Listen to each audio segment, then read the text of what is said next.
for this government to allow Ken Ofori-Atta to sit in front of Ghanaians to make this proposal is what an Englishman will call gall, and what the Yiddish will say chutzpah.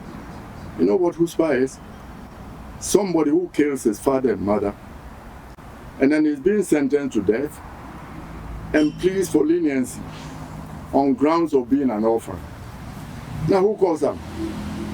You know, they say, cut your expenditure.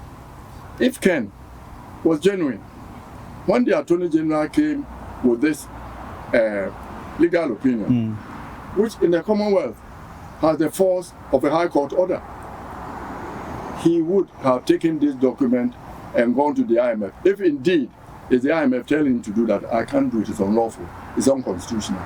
You know, we say cut your expenditure. Ken is saying, okay, let's do this program. It's badly thought out, not thought through carefully enough. How do you say so? I'm saying so because it is. You know, he says short term, this debt exchange program is like a time bomb that Ken is putting under this economy. For the next 30, 40 years, we are going to suffer from it. It's a time bomb because he's squeezing billions of cedis from this economy. This economy cannot grow. You know, and government instruments, T-bills and government bonds are risk-free. They've been risk-free since I was a child. Since I was a child. Since I was a child, I've always known that. Risk-free. Yeah. And that is why insurance companies, finance companies, and then banks are mandated. They don't invest in those things because they want to, as a matter of law. As a matter of law, invest in it because they are risk-free. Ken Ofori-Atta has the unenviable reputation now of going down in our history as the one who declared... Under whose tenure? Under whose tenure? Yeah, who go down as the one who made government bonds not risk-free. You go down as the only Minister for Finance who has led this country into bankruptcy. That's where we are. And to me, for him to be the one saying, do this, do that, that's God. Look, this is not the first time. After the Second World War, the British government had dared to restructure. Every patriotic British agreed. We won't collect interest on it. They call it consul. And if my memory serves me right, the consul, the last payment of the principal, was done in about 1970 something. People were proud to have given.